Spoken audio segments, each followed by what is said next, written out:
ओम शांति। 18 अक्टूबर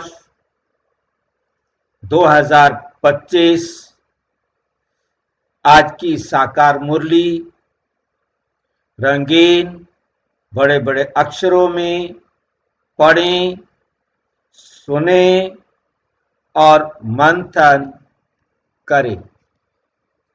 हम प्रतिदिन प्रातः 4 बजे, 6 बजे, शाम को 4 बजे, 8 बजे मुरली मंथन करते हैं। आप सभी भी इस मुरली मंथन में साथी व सहयोगी बन सकते हैं, जिसके लिए इसी वीडियो के डिस्क्रिप्शन बॉक्स में लिंक दिया हुआ है गूगल मीट का, जिस लिंक के द्वारा आप रोजाना चारों समय जुड़ सकते हैं। जिस समय आपको सुविधा हो आप साथी व सहयोगी बन सकते हैं। यदि आपको जुड़ने में कोई कठिनाई हो रही है तो आप इसी वीडियो में सामने चलती हुई लाइन में व्हाट्सएप नंबर देख रहे हैं। उस नंबर पर मैसेज करके आप लिंक मंगा सकते हैं, प्रश्न पूछ सकते हैं, आपका कोई सुझाव है तो वे सुझाव भी दे सकते हैं। अच्छा, ओम शांति।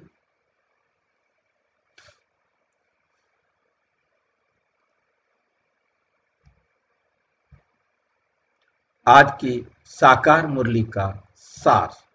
मीठा मीठा बाबा कहते मीठे बच्चे आत्म अभिमानी होकर बैठो। पहला पहला काम बाबा का क्या होता है कि हम बच्चों को आत्म अभिमानी होकर बैठना है। पहला पहला काम बाबा का क्या रहता है? हम सबको आत्म अभिमानी बनाना।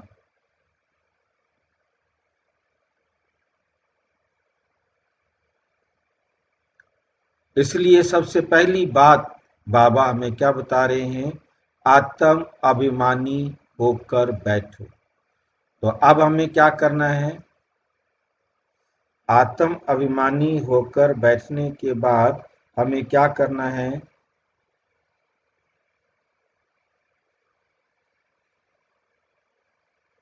कुछ करना है? खाली बैठे रहना है? अंदर घोटते रहो। हाँ जी, आत्मस्मृति में होकर रहना है। आत्मा स्मृति में तो बैठ गए, उसके बाद करेंगे क्या? खाली बैठे तो नहीं रहना ना। हाँ, हमें अंदर घोटते रहो। ये घोटते रहो का क्या मतलब होगा? घोटते रहने का क्या मतलब है भाई? मनन करना। क्या मनन करना है? जो बाबा ने अब तक हमें समझाया है, जो बाबा ने अब तक हमें समझाया है, वो बैठकर अंदर ही अंदर घोटते रहना है। हम याद करने के लिए कहते थे घोट घोट कर याद करो, अच्छी तरह याद करो, ताकि बहुत बार जो चीज हम जितनी ज्यादा बार बोलते हैं, सोचते हैं, वो उतनी गहराई से हमारी बुद्धि के अंदर लिखी जाती है। जिस बात को जितना हम गहराई से सोचते हैं, बार बार रिपीट करते हैं, वह बात हमारी बुद्धि में उतना पक्की लिखी जाती है। जैसे कोई भी काम जितना भी बार बार करेंगे, जितना रिपीट करेंगे, उतना ही वो मजबूत होगा। मैं आत्मा हूं, देही अभिमानी बनो। मतलब डैश डैश का मतलब क्या है? अलग अलग तरीके से अपने आप को आत्मा याद दिलाओ, अलग अलग तरीके से। मैं सर्वशक्तिमान आत्मा हूँ, मैं पवित्र आत्मा हूँ। तो शब्दों में रिपीट नहीं करना, जाप नहीं करना, दुनिया के जो माला फेरते हैं उस रीति से एक भी नाम को, एक भी रूप को जितना ज्यादा देर तक हो सकता है उसे अनुभव करो। मैं पवित्र आत्मा हूँ, ये बैठ करके अनुभव करो, अच्छी तरह से अनुभव करो कि क्या मैं वास्तव में पवित्र आत्मा हूँ। खुद ही क्वेश्चन खड़ा करो, अपने से क्वेश्चन करा करो और उसको ढूंढो कि मेरे में अभी तक कौन कौन सी अपवित्रता है। जब हम उस अपवित्रता को ढूंढेंगे तो हम उसे निकालेंगे। जब तक हम उसे ढूंढेंगे नहीं तब तक हम उस अपवित्रता को निकाल नहीं सकेंगे।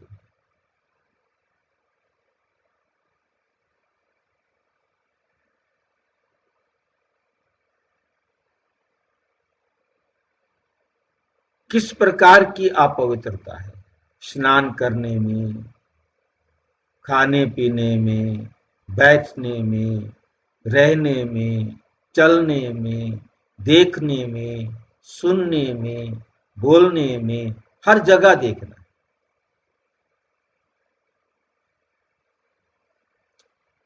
जब हम एक एक पवित्रता की कमी को देखेंगे तभी तो उसे दूर करेंगे।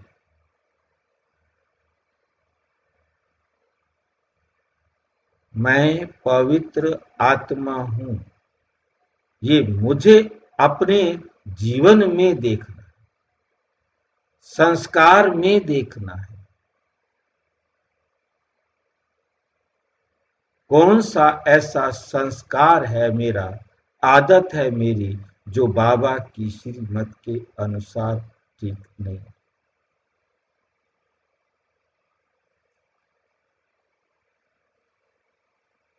जब हम ऐसे बैठकर जब अपने आप को देखेंगे, बाकी घोटने का मतलब रटना नहीं है। घोटने का मतलब है अब हमें उसकी और बारीकी में जाना। किसी भी चीज को दवरी सोटे के अंदर, इमाम दस्ते के अंदर घोटा या कूटा जाता है बारीक करने के लिए। शुरू में मोटे रूप से देखेंगे, फिर धीरे धीरे छोटी छोटी बारीकी से देखेंगे। ये आदत हमें पड़ गई। भाई जी, हाँ जी, भाई जी मतलब अच्छी तरह समझकर मजबूत गहराई से धारण करना, हाँ, गहराई वो से उससे रहना। उस कमी को देखना और उसे फिर ठीक करना। जी, हमारा या सुधार करना भी भाई जी, हाँ जी, सुधार करना भी मतलब भाई जी धारण करने के बाद। नहीं सब समझ में नहीं आया। भाई जी मतलब गहराई से धारण करना और फिर सुधार भी करना मतलब। हाँ, सुधारना मेन मकसद तो सुधारने का है। हम सुधारेंगे तो तब जब हमें खुद को पता लगेगा। हम यदि जी, बैठकर अपने आप को चेक नहीं करेंगे पता भी नहीं लगेगा ना। जी, और चेक करने के लिए हमेशा बाबा के ज्ञान का चश्मा पहनकर बैठना है। बाबा की श्रीमत के अनुसार इस शरीर से अलग होकर, अपनी आत्मा से भी अलग होकर अपने आप को चेक करना, अपने आत्मा से भी अलग होकर।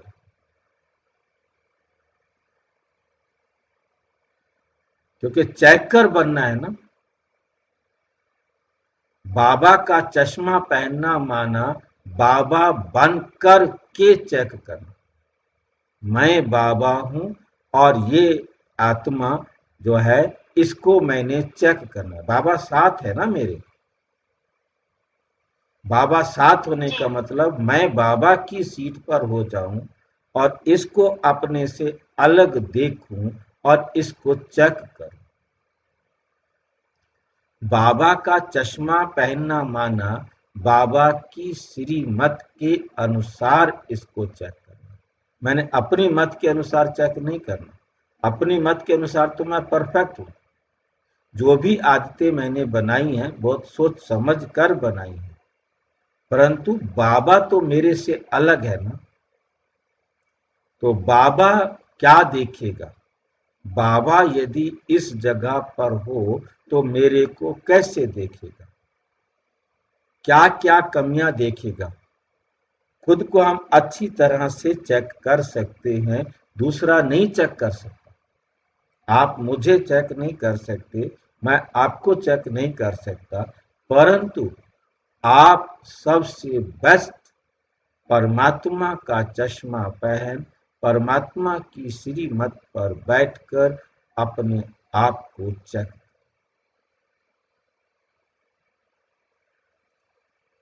जब आप और बाप दोनों बिजी हैं, इसी को तो कंबाइंड स्वरूप कहते हैं, इसी को तो याद कहते हैं, इसी को तो साथ कहते हैं।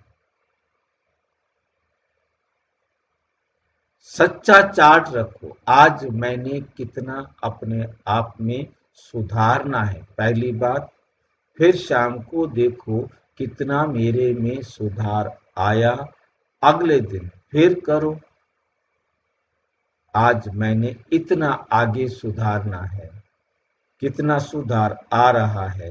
रोजाना अपने आप को 2 बार, सोने से पहले और उठने के बाद अपने आप को चेक करो। ये है अपने आप को परिवर्तन करना। तो चार्ट रखो तो आप क्या बनते जाएंगे? समझदार बनते जाएंगे। बच्चे को जैसे कहते हैं ना, बेटा रोज दूध पिएंगे ना, आपकी मसल्स बहुत मजबूत हो जाएंगी, आप बहुत बड़े हो जाएंगे, हमारे जितने हो जाएंगे। बेचारा दूध पी ले। ऐसे ही बाबा हमें बच्चे की तरह क्या कर रहा है? फंसा रहा है। फंसेंगे हम क्या? हम फंसेंगे बाबा की बातों में? हम तो बड़े बच्चे हैं, हम तो जानते हैं ये हमें भगा के ले जाएगा परम धाम, और हम परम धाम जाने के लिए तैयार हैं क्या? बाबा के कहने में आके परम धाम जाना पड़ जाएगा, तैयार हो? ठीक, अभी तैयारी होने में थोड़ा टाइम तो लगेगा ना, थोड़ा थोड़ा मोह तो होता है, बहुत फायदा। हाँ जी,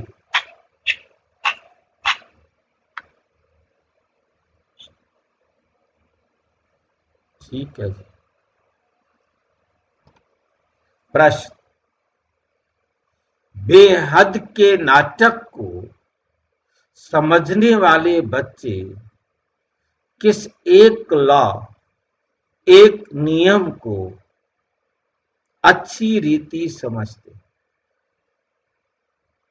बेहद के नाटक को समझने वाले बच्चे किस एक लॉ, नियम को अच्छी रीति समझते हैं?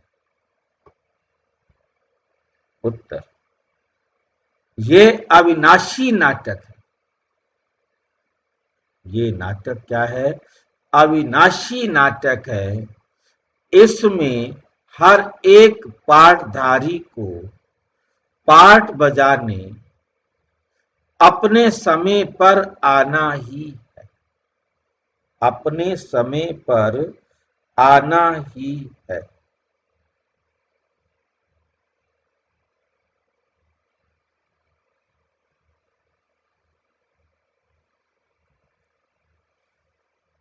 कोई कहे हम सदा शांति धाम में बैठ जाए, तो ये ला नहीं है। कोई भी आत्मा परमानेंट शांति धाम में नहीं रह सकती। हर आत्मा का टाइम फिक्स है। उस टाइम से 1 सेकंड कम या 1 सेकंड ज्यादा कोई भी आत्मा नहीं रह सकती, कहीं भी नहीं रह सकती। ना परम धाम में, ना इस दुनिया में, कहीं भी कभी भी अपने पार्ट से 1 सेकंड कम या अधिक दुनिया के किसी कोने में, ब्रह्मांड के किसी कोने में नहीं रह सकता। कोई रोक नहीं सकता, ना रहने के लिए, ना जाने से।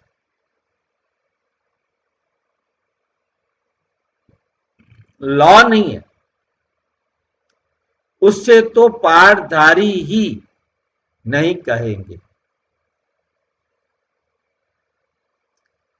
कोई आत्मा, कोई कहे कि हम शांति धाम में बैठ जाएं, हम आए जाए नहीं, तो वो फिर एक्टर ही नहीं है। यदि वो इस 5000 साल में कोई आत्मा परम धाम में बैठी रही, तो अगले भी 5000 साल में वो परम धाम बैठी रहेगी। ना कभी वो आई और ना कभी वो आएगी। तो वो आत्मा पूरे 5000 साल पार्ट ही नहीं बजाती, तो भी उसका पार्ट है, तो भी उसका पार्ट है कि वह हर कल्प परम धाम में ही रहती है।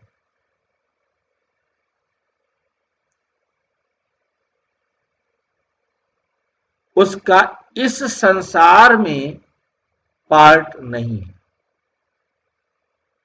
इस कर्म क्षेत्र पर पार्ट नहीं है, बाकी उसका वहां पार्ट है।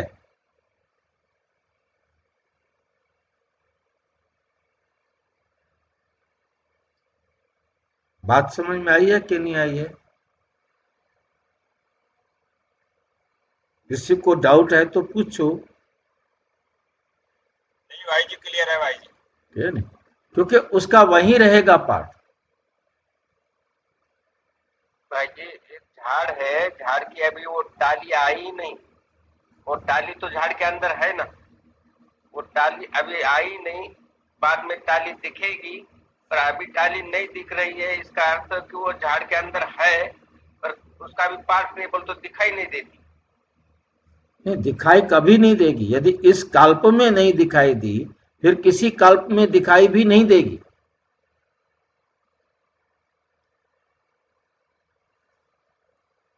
अब उसे हम किसी भी कल्प में देखते नहीं।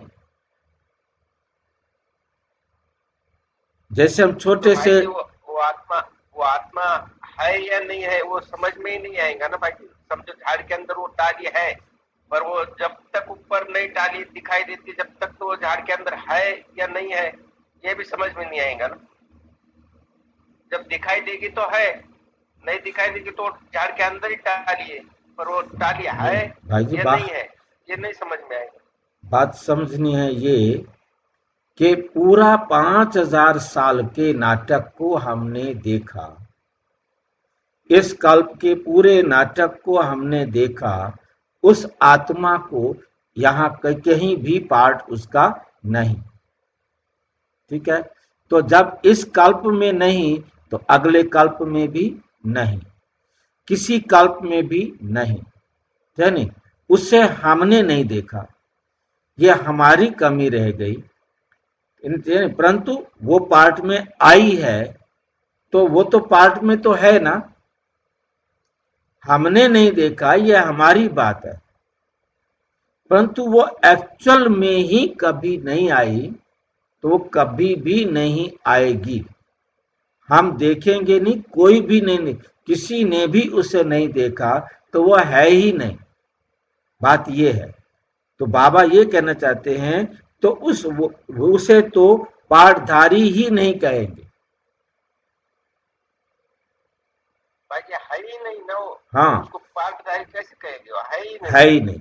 मतलब कहने का है कि कोई आत्मा किसी आत्मा से ओझल हो सकती है, पार्ट में है तो पार्ट में आएगी, यदि वो कभी भी कहीं भी उसका पार्ट आया ही नहीं, 5000 साल के अंदर वो कभी पार्ट बजाया नहीं, तो वो आत्मा है ही नहीं। बाबा ये हमें समझाना चाह रहे। मैं नहीं देख पाया ये एक अलग बात है। अब चित्र को है हमारे, किसी भी एक चित्र को देख ले। अब मैं कई बार देखा कि ये लाइन तो, ये बात तो, ये निशान तो मैंने पहले कभी नहीं देखा। वो मैंने नहीं देखा वो मेरी कमी है ना, मैंने नहीं देखा वो मेरी कमी है ना, है तो सही ना। मतलब जितने भी चित्र हैं आप उन चित्रों को ध्यान से देखें। मतलब बहुत कम लोग, मेरे को काफी टाइम तक नहीं मालूम था कि जो हमारी गाड़ी लगी हुई है आत्मा वाले चित्र के ऊपर, उस गाड़ी का नंबर क्या है, किसको याद है? आत्मा वाले चित्र पर। 108 है भाई जी। हाँ जी। 108 है, 108। और कोई बताए? मेरे को भी नहीं मालूम था, आपको नहीं मालूम था, मेरे को भी नहीं मालूम था। उसके ऊपर लिखा है 786 और ये मुसलमान का नंबर है और उन्होंने हमें मुसलमान 786 नहीं डिक्लेयर भाई कर जी, दिया। 108 नंबर है। हो सकता है किसी ने नई गाड़ी बनाई हो, अपना नंबर लिख दिया हो 108। बाकी मैंने जो पुराने हमारे चित्र हैं आप उनको देखेंगे, जो उसके ऊपर 786 लिखा हुआ है और 786 मुसलमानों का नंबर है। उन्होंने ब्रह्मा कुमारी को कहा ये मुसलमान है, देखिए इनके पहले चित्र के ऊपर 786 लिखा हुआ है। जब मुसलमानों ने ये मतलब हमारे हिंदुओं ने हमारे को मुसलमान डिक्लेयर किया, तब मैंने देखा अरे हाँ 786 लिखा हुआ है। पुराने चित्रों पर देखेंगे, यानी जो बाबा के टाइम के जो चित्र बने हुए हैं उस पर 786 लिखा है। अब उन्होंने युक्ति से लिखा था ताकि हम मुसलमानों को भी अपनी तरफ आकर्षित कर सके। हमारे लिए तो सारे बाबा के बच्चे हैं ना, पर तो उनको ये नहीं मालूम था ये चित्र यदि ऐसे ही चलता रहा तो आगे जाकर क्या होगा। बाबा की युक्ति अलग थी। अब यह देखा, देखने के बाद मैंने भी कभी ध्यान नहीं दिया कि भी क्या लिखा हुआ है। अब जिन्होंने देखा, अब ये बात सिर्फ मैं इसलिए बता रहा हूं कि ये ध्यान हमारा नहीं गया, ये मेरी गलती है ना, लिखा हुआ तो है ना वह। और कोई मुसलमान आएगा, जैसे हम ब्रह्मा विष्णु शंकर को देखकर पागल हो जाते हैं, गाड़ी पर देखा, हाँ ये तो हमारा ही नंबर है भाई, वो तो पागल हो जाते हैं 786 के ऊपर। अब जिसको पता हो तो वो उसको ध्यान से दिखाएगा, ये बॉडी का नंबर है 786। मतलब ऐसे बहुत सारी बातें हैं जो हम चित्रों को रोजाना देखते हैं, हमारा ध्यान नहीं गया। इट मीन्स वो है तो सही ना, पर तो कहीं किसी प्रकार से पार्ट बजाया ही नहीं, वो है ही नहीं। ये बेहद की बातें बेहद का बाप ही तुम्हें सुनाते, और कोई सुना भी नहीं सकता। ओम शांति। अपने को आत्मा समझकर बैठो, देह अभिमान छोड़कर बैठो। हाँ जी।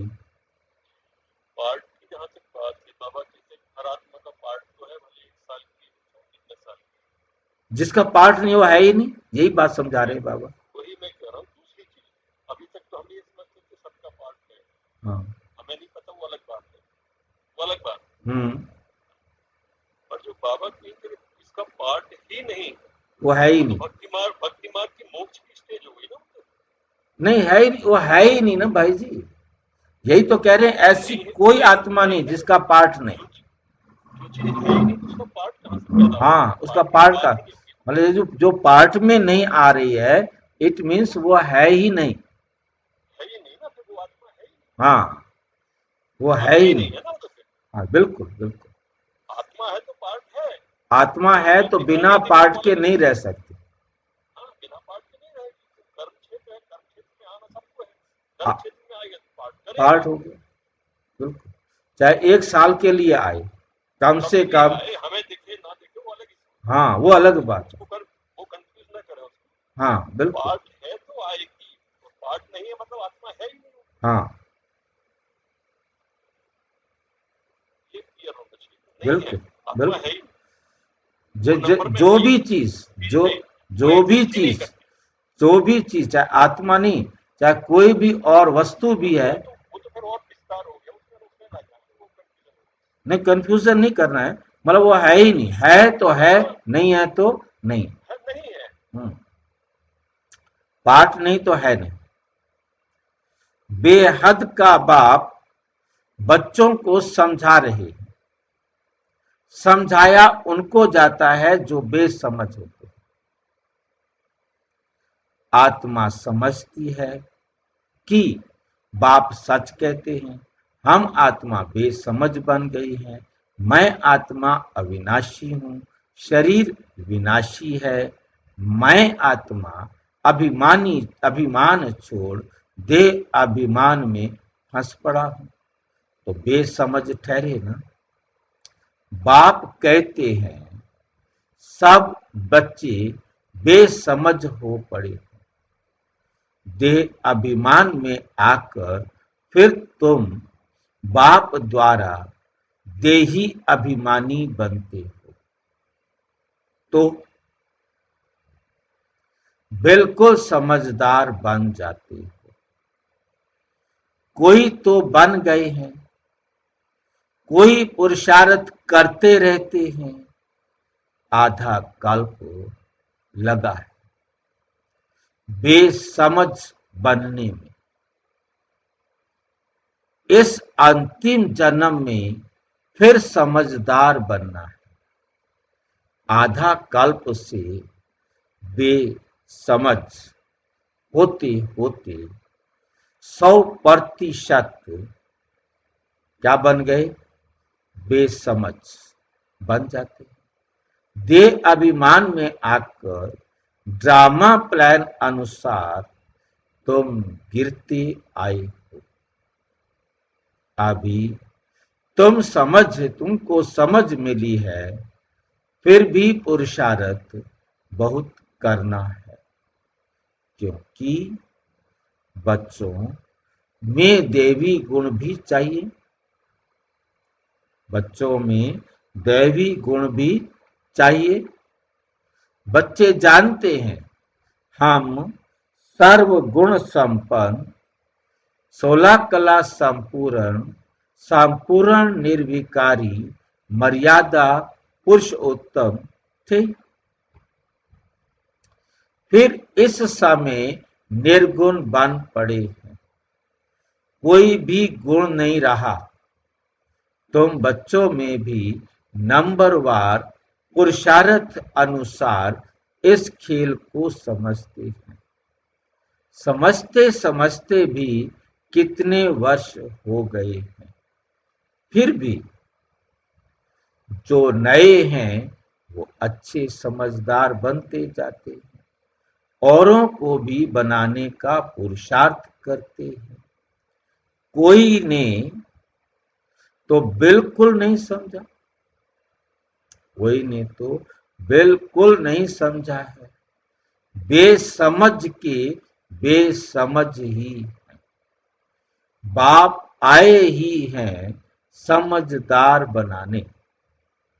बच्चे समझते हैं माया के कारण हम बेसमझ बने। हम पूज्य थे तो समझदार थे, फिर हम ही पुजारी बन बेसमझ बने हैं। आदि सनातन देवी देवता धर्म प्राय लोप हो गया है। इनका दुनिया में किसको पता नहीं है। ये लक्ष्मी नारायण कितने समझदार थे, राज्य करते थे। बाप कहते हैं तत्व तुम भी अपने लिए ऐसे समझो। ये बहुत बहुत समझने की बातें हैं। सिवाय बाप के कोई समझा ना सके। अभी महसूस होता है बाप ही ऊंच ते ऊंच, समझदार ते समझदार होगा ना। एक तो ज्ञान का सागर भी है, सर्व का सदगति दाता भी है, पतित पावन भी है। एक की ही महिमा है, इतना ऊंच तो ऊंच बाप आकर के बच्चे कहे कैसे अच्छी रीति समझाते हैं। बच्चे अब पावन बनना है, बाबा आकर क्या कहते हैं, बच्चे अब पावन बनना है। उसके लिए बाप एक ही दवाई देते हैं, कहते हैं योग से तुम भविष्य 21 जन्म निरोगी बन जाएंगे। तुम्हारे सब रोग दुख खत्म हो जाएंगे, तुम मुक्ति धाम में चले जाएंगे।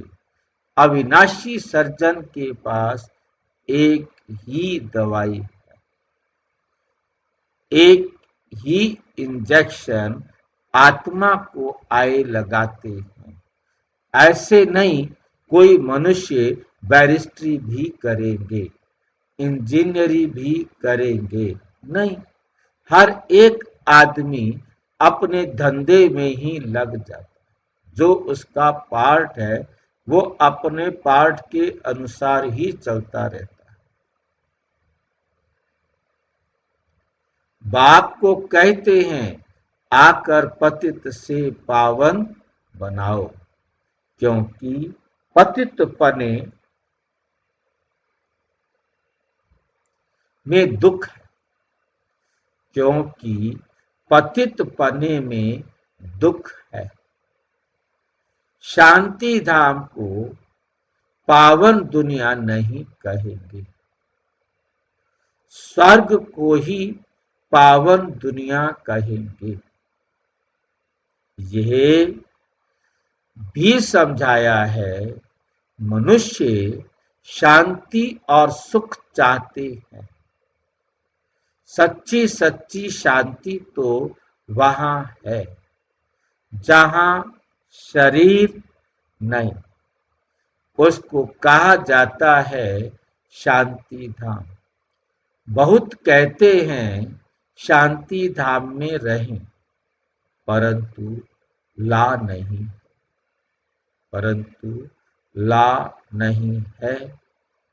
वह तो पाठधारी हुआ ना। बच्चे नाटक को भी समझ गए हैं। जब एक्टर्स का पार्ट होगा तब बाहर स्टेज पर आकर पार्ट बजाएंगे। ये बेहद की बातें बेहद का बाप ही समझाते हैं। ज्ञान सागर भी उनको कहा जाता है। सर्व के सदगति दाता पतित पावन है। सर्व को पावन बनाने वाले तत्व, सर्व को पावन बनाने वाले तत्व नहीं हो सकते। क्या बात समझ में आई है?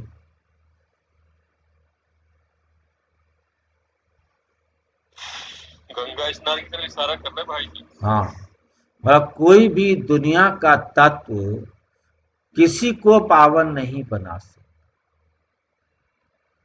पानी आदि सब तत्व हैं। ब्रह्म तत्व को याद करते हैं ना भाई, हम्म, भक्ति मार्ग में ब्रह्म तत्व को याद करते हैं। नहीं, वो तत्व नहीं है, बाबा बताते कि मैं तत्व नहीं हूँ। भाई जी ब्रह्म तत्व छठा महातत्व वो मानते हैं भक्ति मार्ग वाले, परंतु दुनिया में मत सभी तत्वों को मानते हैं। कोई पानी को ही भगवान मानता है, वो पानी की ही पूजा कर रहा है। कोई वायु को देवता मानता है, वो वायु की ही पूजा कर रहा है। वो सब चीज वायु के हिसाब से देखता है। वो कहता है वायु ही सर्वत्र है, परमात्मा सर्वत्र है। और जो अग्नि को देवता मान रहा है, चाहे वो अग्नि जलाए, चाहे यज्ञ करे, चाहे दिया जलाए, किसी भी रूप में वो उसको परमात्मा मान रहा है। कोई पृथ्वी को ही परमात्मा मानता है, तो कोई आकाश को ही परमात्मा मानता है। हर एक अपने मत इतने अधिक है जिसमें कोई लिमिट नहीं है। वो तत्वों को ही भगवान मानते हैं, प्रकृति को ही भगवान मानते हैं, किसी विशेष तत्व को मानते हैं, कोई 2 तत्वों को मानता है, कोई 3 तत्वों को मानता है। तत्वों में भी मतलब ये भी अंतर का रखा है। तो कहने का मतलब हमें समझ लेना है, बाबा हमें जो बता रहे हैं कि कोई भी तत्व किसी की भी सदगति नहीं कर सकता। मतलब सबको एक ही जवाब दे दिया बाबा ने। आत्मा ही पार्ट बजाती है, हठ योग का भी पार्ट आत्मा बजाती है। हठ योग करती भी आत्मा है, हठ योग सीखती भी आत्मा है। क्यों सीखती है? क्योंकि वे अपने को शरीर समझती। आत्मा समझकर नहीं सीखती, शरीर समझ कर ही सीखती।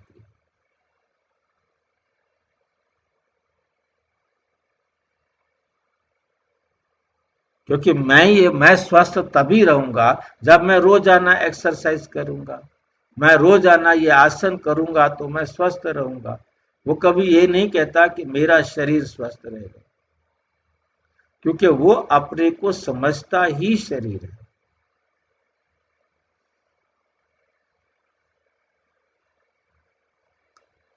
जबकि स्वस्थ का बाकी उसे स्वस्थ नहीं कहते, उसे कहते हैं देह को कहते तन दुरुस्त। अंग्रेजी उर्दू में शब्द आता है तन दुरुस्त। तन जो है ना उसका ठीक रहे। तो वास्तव में आत्मा स्वयं के लिए तो स्व में स्थित होना कहते स्वस्थ। ये आत्मा के लिए कहा जाता है, शरीर के लिए स्वस्थ शब्द प्रयोग नहीं किया जा सकता। तो शरीर समझने से वो आसन लगाएंगी ना। हाँ, शरीर आत्मा समझेंगे तो आसन लगाएंगे। आसन किसका लगाएंगे? बिल्कुल बिल्कुल। हाथी योग का पार्ट आत्मा बजाती है, पर तू समझती है कि मैं शरीर। ये बातें भी जो समझदार हैं वही समझ सकते।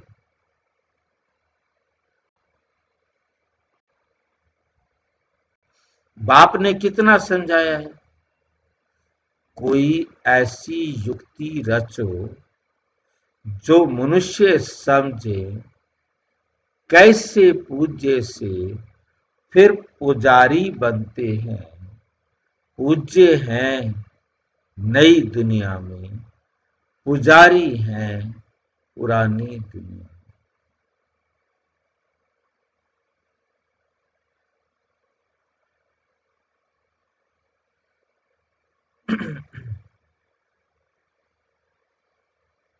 पुरानी दुनिया पुजारी हैं पुरानी दुनिया में। पावन को पूज्य, पतित को पुजारी कहा जाता है। यहाँ तो सब पतित। क्यों? क्योंकि विकार से पैदा होते हैं।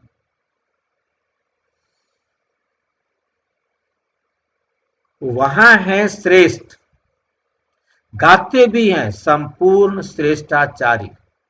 अभी तुम बच्चों को ऐसा बनना है, मेहनत है, मुख्य बात है याद की। सभी कहते हैं याद में रहना बड़ा मुश्किल है। हम जितना चाहते हैं याद में रह नहीं सकते। कोई सच्चाई से अगर चार्ट लिखे तो बहुत फायदा हो सकता है।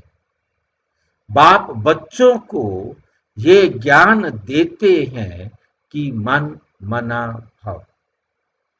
तुम अर्थ सहित कहते हो, तुम्हें बाप हर बात यथार्थ रीति अर्थ सहित समझाते हैं। बाप से बच्चे कई प्रकार के प्रश्न पूछते हैं। बाप करके दिल लेने लिए कुछ कह देते हैं, परंतु बाप कहते हैं मेरा काम है ही पतित से पावन बनाना। मुझे तो बुलाते ही इसलिए हो। तुम जानते हो हम आत्मा शरीर सहित पावन थी, अभी वही आत्मा शरीर सहित पतित बनी है। 84 जन्मों का हिसाब है ना। तुम जानते हो अभी ये दुनिया कांटों का जंगल बन गई है। ये लक्ष्मी नारायण तो फूल है ना, उन्हों के आगे काटे जाकर कहते हैं आप सर्वगुण संपन्न, हम पापी कपटी हैं। सबसे बड़ा कांटा है काम विकार का। बाप कहते हैं इस पर जीत पहन जगत जीत बनो। मनुष्य कहते हैं भगवान को कोई ना कोई रूप में आना है। भागीरथ पर विराजमान हो आना है। भगवान को आना ही है पुरानी दुनिया को नया बनाने के लिए। नई दुनिया को सतो प्रधान, पुरानी को तमो प्रधान कहा जाता है। जबकि अभी पुरानी दुनिया है तो जरूर बाप को आना ही पड़े। बाप को ही रचयिता कहा जाता है। तुम बच्चों को कितना सहज समझाते हो, कितनी खुशी होनी चाहिए। बाकी किसका कर्म भोग का हिसाब किताब है, कुछ भी है वे तो भोगना है। इसमें बाबा आशीर्वाद नहीं करते। हमको बुलाते ही हो बाबा आकर हमको वर्षा दो। बाबा से क्या वर्षा लेंगे? क्या पाना चाहते हो? मुक्ति, जीवन मुक्ति का दाता एक ही ज्ञान सागर बाप है। इसलिए उनको ज्ञान दाता कहा जाता है। भगवान ने ज्ञान दिया था, परंतु कब दिया, किसने दिया, ये किसी को पता नहीं। सारा मुझारा इसमें है, किसको ज्ञान दिया। ये बात क्यों आई है? ये किसी को पता नहीं। जैसे गीता के अंदर ही लिखा गया है कि सबसे पहले ज्ञान किसने किसको दिया?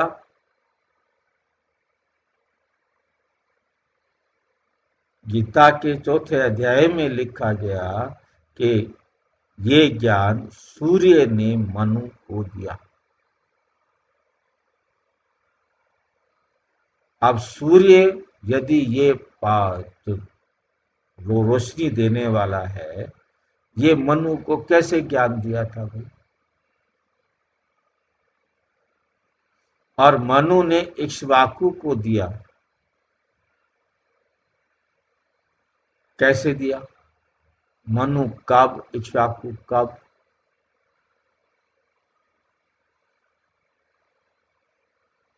ऐसे गपोड़ कहानियां लिख रखी है, लिमिट नहीं।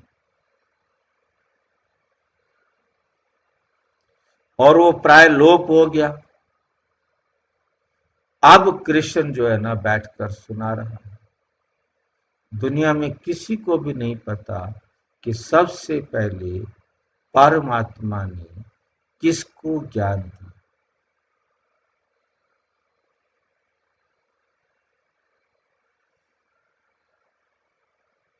हम तो कह सकते हैं ना, सबसे पहले ब्रह्मा को ज्ञान दिया।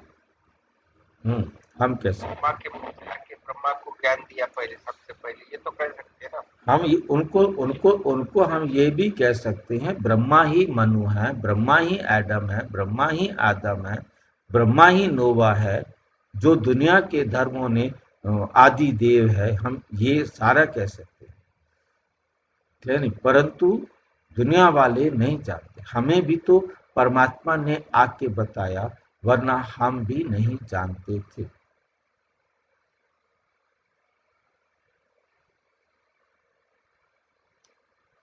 किसको पता नहीं, सारा मुझारा इसमें।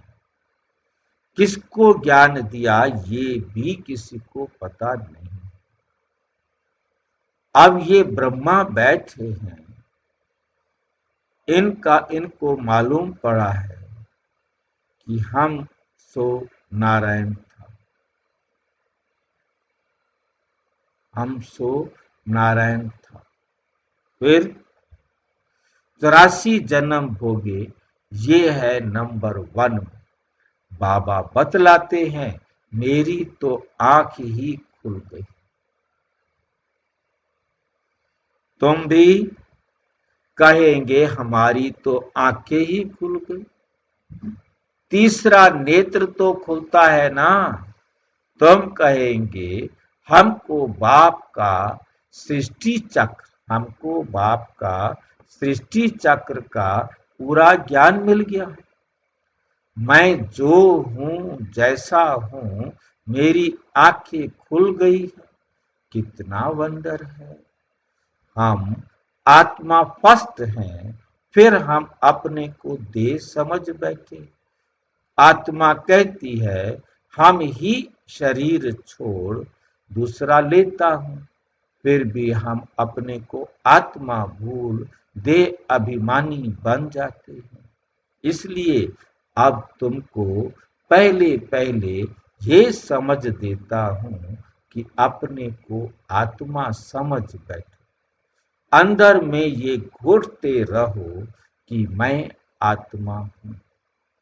आत्मा न समझने से बाप को भूल जाते हो, फील करते हो। बरोबर हम घड़ी घड़ी देह अभिमान में आ जाते हैं। मेहनत करनी है, यहाँ बैठो तो आत्म अभिमानी होकर बैठो। बाप कहते हैं हम तुम बच्चों को राजाई देने आए हैं। आधा कल्प तुमको याद किया, कोई भी बात सामने आती है तो कहते हैं हाय राम। परंतु ईश्वर व राम कौन है ये किसी को पता नहीं, ये किसी को भी पता नहीं। तुमको सिद्ध करना है, ज्ञान का सागर पतित पावन सर्व का सदगति दाता त्रिमूर्ति परम पिता परम आत्मा शिव है। ब्रह्मा विष्णु शंकर तीनों का जन्म इकट्ठा है। सिर्फ शिव जयंती नहीं, परंतु त्रिमूर्ति शिव जयंती है। जरूर जब शिव की जयंती होगी तो ब्रह्मा की भी जयंती होगी। शिव की जयंती मनाते हैं, परंतु ब्रह्मा ने क्या किया? लौकिक, पारलौकिक और ये है अलौकिक बाप। ये है प्रजापिता ब्रह्मा। बाप कहते हैं नई दुनिया के लिए ये नया ज्ञान है। अभी तुमको मिलता है, फिर प्राय लोप हो जाता है। जिसको बाप रचता और रचना का ज्ञान नहीं, जिसको बाप रचता और रचना का ज्ञान नहीं, तो अज्ञानी ठहरे ना। अज्ञान नींद में सोए पड़े हैं। ज्ञान से है दिन, भक्ति से है रात।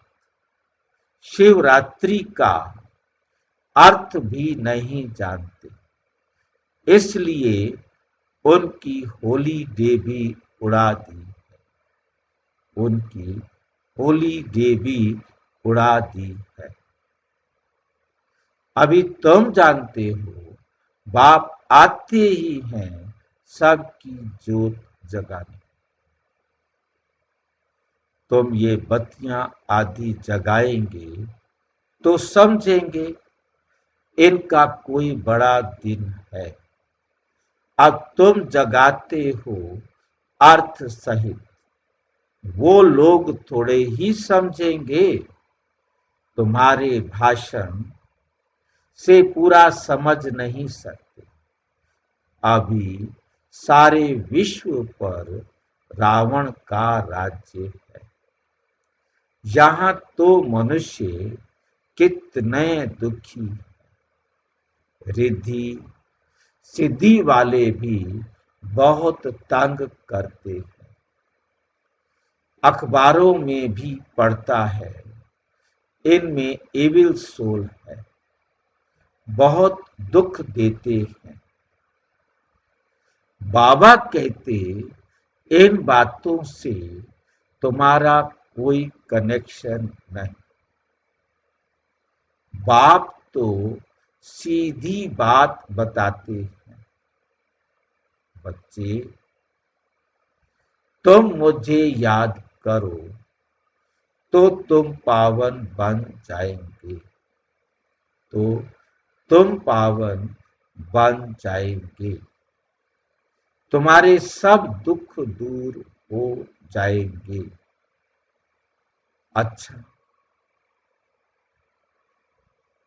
मीठे मीठे सिक्की लधे बच्चों प्रति माता पिता बाप दादा का याद प्यार और गुड मॉर्निंग। रूहानी बाप की रूहानी बच्चों को नमस्ते। हम रूहानी बच्चों की रूहानी बाप दादा को नमस्ते नमस्ते नमस्ते। धारणा के लिए मुख्य सार।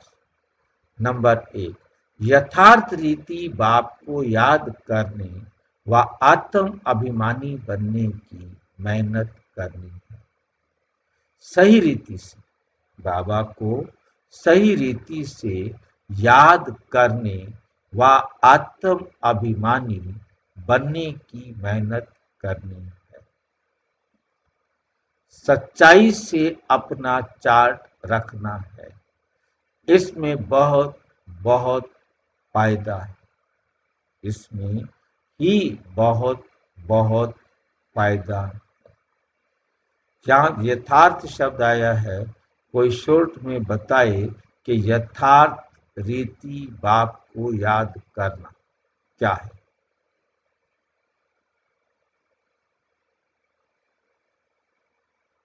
यथार्थ रीति बाप का परिचय क्या है।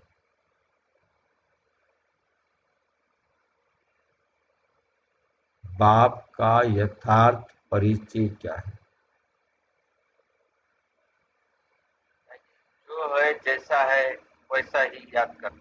क्या है, वही तो पूछ रही, क्या है यथार्थ। बाबा ने हमें श्रीमत पर चलना, ना दुख दो ना दुख लो। श्रीमत पर तो चलना है, परंतु बाबा आखिर है तो क्या, किसी को बताएं, क्या बताएंगे कि बाबा क्या है।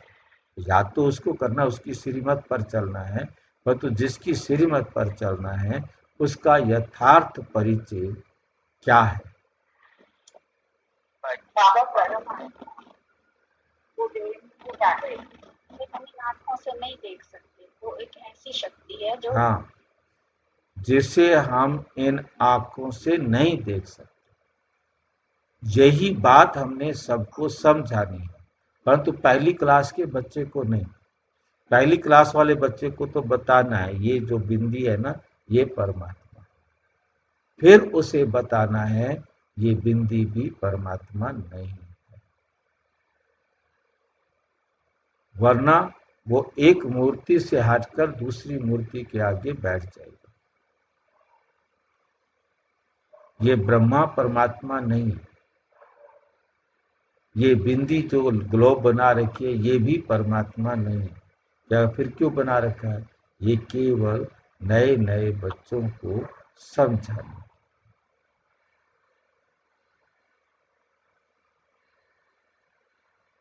ठीक है, क्योंकि परमात्मा को हम ना इन आंखों से देख ही नहीं सकते, उसे तो केवल ज्ञान के तीसरे नेत्र से अनुभव कर सकते। वंडरफुल बात। जिसको देखा नहीं जा सकता उसको अनुभव करते। ये यथार्थ है। हाँ जी, हाँ जी, कर्म इंद्रियों की आंखों से देखा नहीं जा सकता। हाँ, नहीं देखा जा सकता। चार चक्षुओं से उसे नहीं देखा जा सकता। ये यथार्थ परिचय तक हर आत्मा को पहुंचाना है।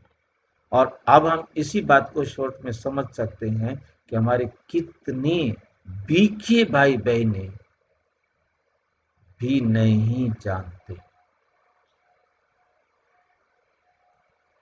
तो यथार्थ याद कैसे होगा? है नहीं? हाँ, जी हाँ जी, हाँ जी, कल आपने भट्टी समझाया था, भट्टी क्या है? वही यथार्थ याद। हाँ, यथार्थ याद भट्टी वही है। बाबा ने समझाया, मैंने नहीं समझाया।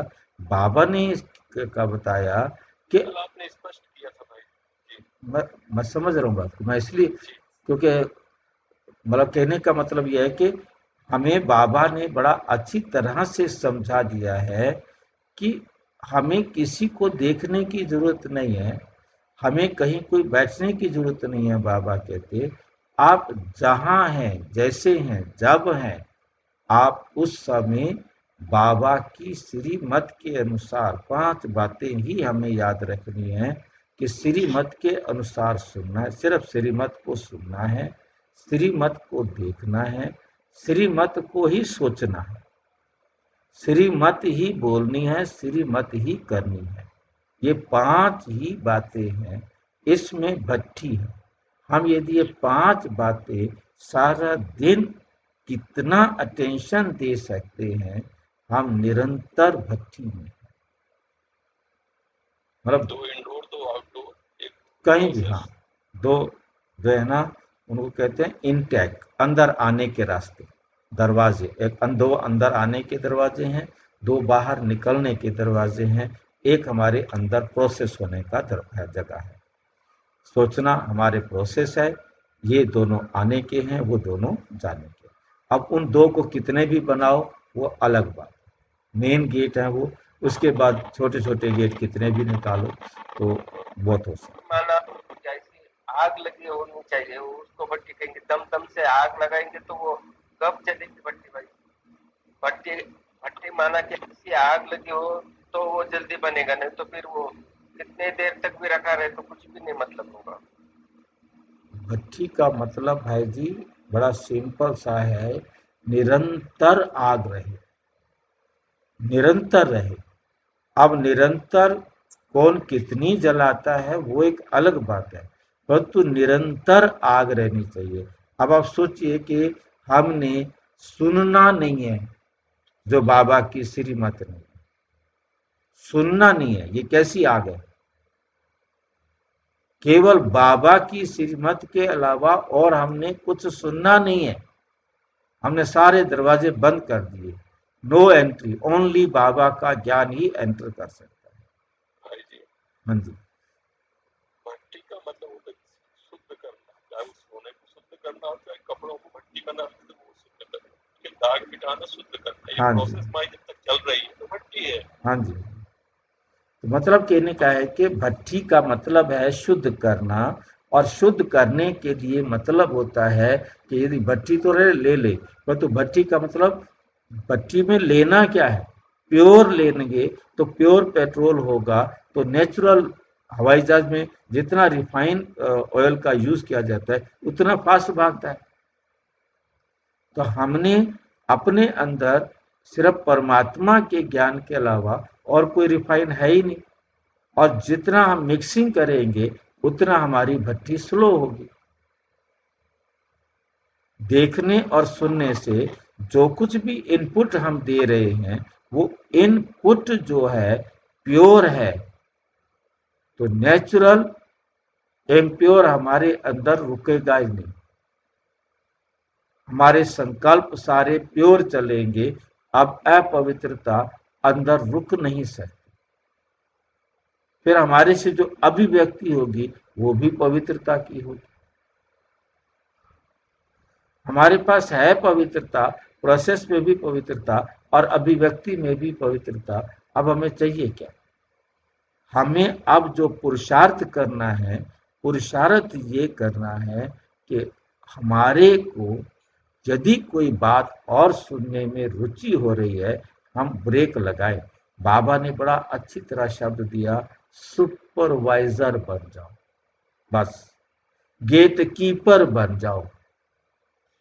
ये है गदा लेकर खड़े रहना, केवल उसी को एंट्री देनी है जो बाबा ने अलाउ किया हुआ है, और किसी बात को हमने कान को एंट्री नहीं करने देना, उसको वहीं रोकना है, आंखों के द्वारा वहीं रोकना है। मेन गेट 2 हैं, परंतु इनके सब गेट सारा शरीर है। हाथ के द्वारा कोई सेंसेशन आ रही है, मुख के द्वारा कोई आ रही है, नाक की स्मेल के द्वारा कोई आ रही है, शरीर के किसी भी अंग से कोई भी वाइब्रेशन आ रही है, हर वाइब्रेशन को वहीं रोकना। रुक जाओ, you are not allowed, you are not allowed. Allowed को ही अलाउड करना है, बाकियों को नॉट अलाउड करना। पूरी बॉडी से अंदर चला गया तो प्रोसेस में चला जाएगा। हाँ, अंदर जाएगा तो फिर वो प्रोसेस होगा, प्रोसेस होगा तो बाहर भी जरूर अभिव्यक्त होगा, चाहे वो कैसे भी हो। ये भट्टी है। भट्टी के लिए हम चलते फिरते कर सकते हैं, बाबा ने कहा बैठना नहीं है। आप कोई भी काम करते कभी भी भट्टी में हो सकते हैं। आपकी बुद्धि में ये रहे कि मुझे ये कमी है, इसको निकालना, बस अपनी कमी हम ध्यान दें और उसको निकालने पर लगे रहें, तो हम भट्टी में, तो यथार्थ याद है, तो यथार्थ रीति बाप को याद कर सकते हैं, नहीं तो हम यथार्थ रीति बाप को याद नहीं करते, तो फिर हमारा माथा गर्म होता है, फिर हम कहते हैं हमारा योग नहीं लगता है, क्योंकि यथार्थ नहीं है। सबसे बड़ा दुख देने वाला कांटा काम विकार है, इस पर योग बल से विजय प्राप्त कर पतित से पावन बनना है। बाकी किन्हीं भी बातों से तुम्हारा कोई कनेक्शन नहीं, बाकी दुनिया की किन्हीं बातों से भी तुम्हारा कोई कनेक्शन नहीं। वरदान, प्रैक्टिकल जीवन द्वारा परम आत्मा ज्ञान का प्रूफ देने वाले धर्म युद्ध में विजयी भव। प्रैक्टिकल जीवन,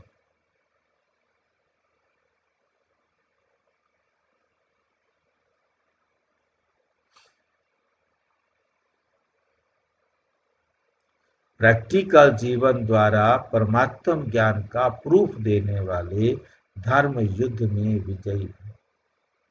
और हमारा जीवन ऐसा हो, हमारे जीवन से, हमारे व्यवहार से परमात्म ज्ञान प्रमाणित हो जाए कि ये ज्ञान परमात्मा का है। ये ज्ञान जो इनके जीवन में है वो किसी इंसान का नहीं। ऐसा तो सिवाय परमात्मा के और कोई नहीं बता सकता।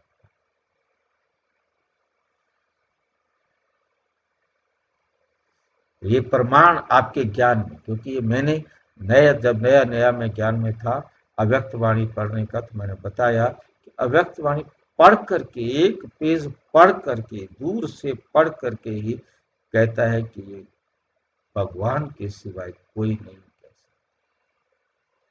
ये किसी मनुष्य के द्वारा लिखा हुआ नहीं, ये वाक्य में गॉड के ही वर्सेस।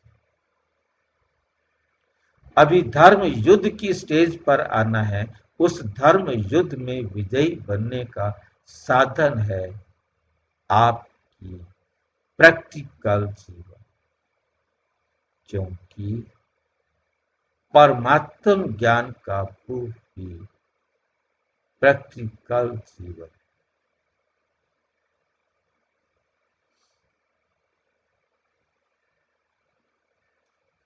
आपकी मूर्त से ज्ञान, आपकी मूर्त से ज्ञान और गुण प्रैक्टिकल में दिखाई दे, क्योंकि आजकल डिस्कस करने से अपनी मूर्त को सिद्ध नहीं कर सकते। कोई अपनी बहस करके बताए मेरे अंदर ये है, ये है, ये है, कोई नहीं मानने वाला, कोई नहीं सुनेगा। वो आपके जीवन में होगा तो उसे स्वीकार करें। भाषण करने में तो हम बहुत एक्सपर्ट हैं, बाबा कहते, मूर्त को सिद्ध नहीं कर सकते, लेकिन अपनी प्रैक्टिकल धारणा मूर्त से एक सेकंड में किसी को भी शांति।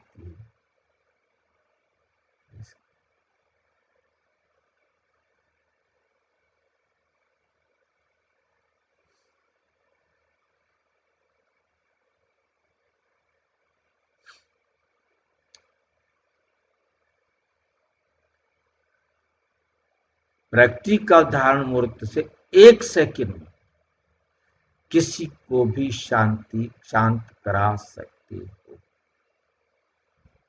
स्लोगन: आत्मा को उज्जवल बनाने के लिए परमात्म स्मृति से मन की उलझनों को समाप्त करो। आत्मा उज्जवल बनाओ, आत्मा के अंधेरे को दूर करो, तो परमात्म स्मृति से मन की उलझनों को खत्म करो, समस्याओं का समाधान करने वाले बनो। मातेश्वरी जी के अनमोल महावाक्य हैं, योग से ही मुक्त होने की शक्ति मिलती है। पहले पहले तो अपने को एक मुख्य पॉइंट ख्याल में अवश्य रखनी है। जब इस मनुष्य सृष्टि झाड़ का बीज रूप परमात्मा है, तो उस परमात्मा द्वारा जो नॉलेज प्राप्त हो रही है वो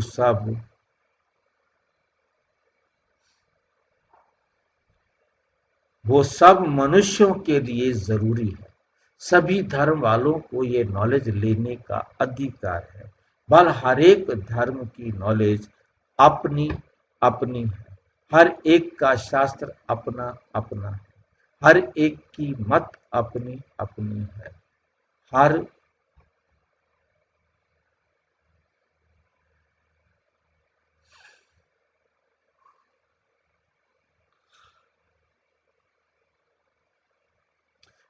एक की मत अपनी अपनी है, हर एक के संस्कार अपना अपना है, लेकिन ये नॉलेज सबके लिए।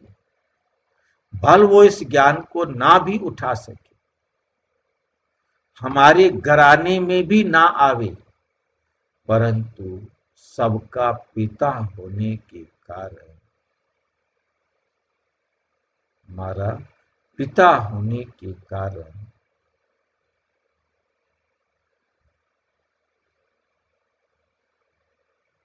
उनसे योग लगाने से फिर भी पवित्र अवश्य बनेंगे।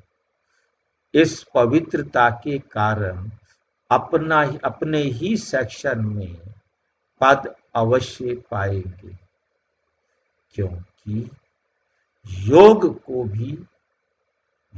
को तो सभी मनुष्य मानते हैं।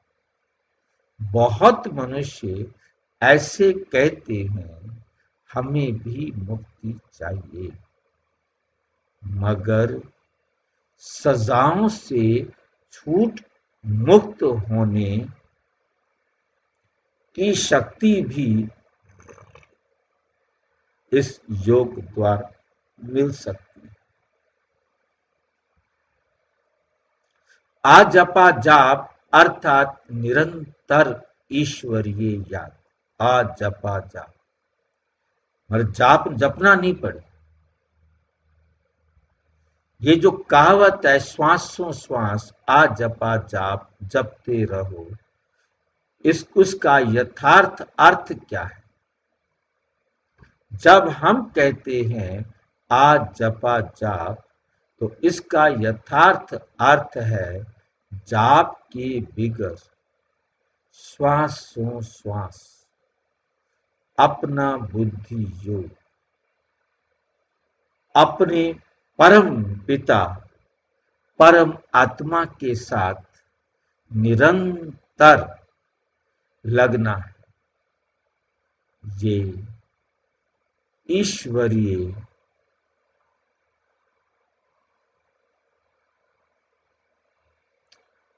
श्वासों श्वास कायम चलती है। ये ईश्वरीय याद श्वासों श्वास कायम चलती है। उस निरंतर ईश्वरीय याद को आज जपा जाप कहते हैं। जो ईश्वरीय याद है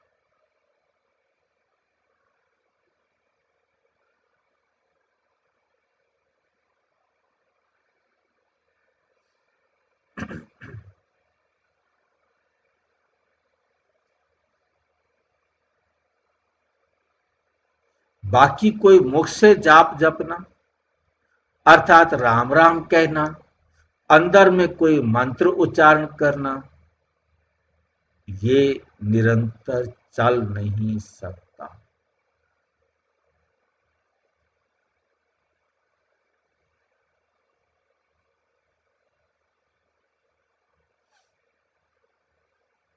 वो लोग समझते हम मुख से मंत्र उच्चारण नहीं करते हैं, लेकिन दिल में उच्चारण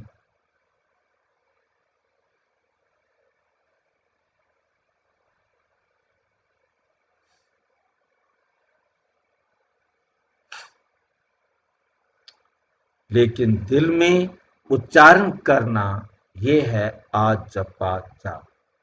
परंतु ये तो सहज एक ही विचार की बात है, जहां अपना शब्द ही आ जपा जाप है, जिसको जपने की भी जरूरत नहीं। आंतरिक बैठ कोई मूर्ति का ध्यान भी नहीं करना, किसी भी मूर्ति का भी ध्यान नहीं करना, ना कुछ सिमरन करना है, क्योंकि वो भी निरंतर खाते पीते रह नहीं सकेंगे। लेकिन हम जो ईश्वरीय याद करते हैं वही निरंतर चल सकती है, क्योंकि ये बहुत सहज, जैसे बच्चों को, जैसे समझो बच्चा है अपने बाप को याद करता है, तो उसी समय बाप का फोटो सामने नहीं लाना पड़ता, लेकिन मनसा वाचा कर्मणा बाप के सारे ऑक्यूपेशन एक्टिविटी गुणों सहित याद आता है। बस वे याद आने से बच्चे को भी वो एक्ट चलती है।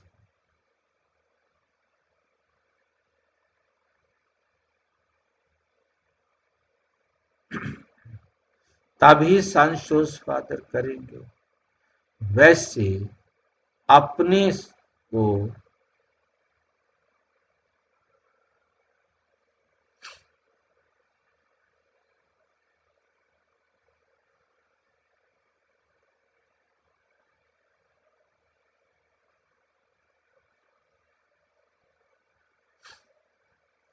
और सबकी याद दिल भीतर से मिटाए, सबकी याद मिटा देनी अपने अंदर से, उस एक असली पारलौकिक परम पिता परम आत्मा की याद में रहना। यहाँ बाबा ने बड़ा अच्छी तरह भक्ति को स्पष्ट किया है। इसमें उठते बैठते खाते पीते निरंतर याद में चल सकते।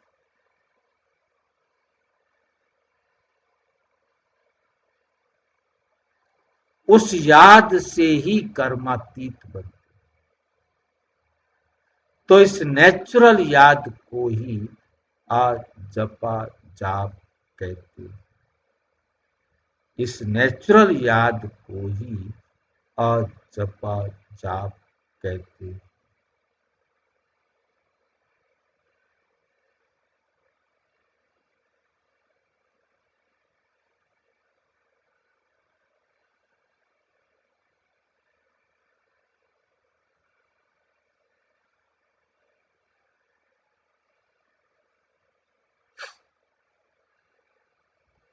अव्यक्त इशारे स्वयं और सर्व के प्रति मनसा द्वारा योग की शक्तियों का प्रयोग करो। अभ्यास की प्रयोगशाला में बैठ योग का प्रयोग करो तो एक बाप का सहारा और माया के अनेक प्रकार के विघ्नों का किनारा अनुभव करेंगे। अभिज्ञान के सागर, गुणों के सागर, शक्तियों के सागर में ऊपर ऊपर की लहरों में लहराते हो। इसलिए अल्पकाल की रिफ्रेशमेंट अनुभव करते हो, लेकिन अब सागर के तले में जाओ तो अनेक प्रकार के विचित्र अनुभव कर रत्न प्राप्त करेंगे। अच्छा, ओम शांति। और विस्तार से जानने के लिए प्रजापिता ब्रह्मा कुमारी ईश्वरीय विश्वविद्यालय के किसी भी सेवा केंद्र पर संपर्क करें और यदि कोई प्रश्न है तो 9213106986 पर केवल आरटाई करें, टेलीग्राम करें 9650692270 पर, केवल व्हाट्सएप करें, फोन नहीं। ओम शांति।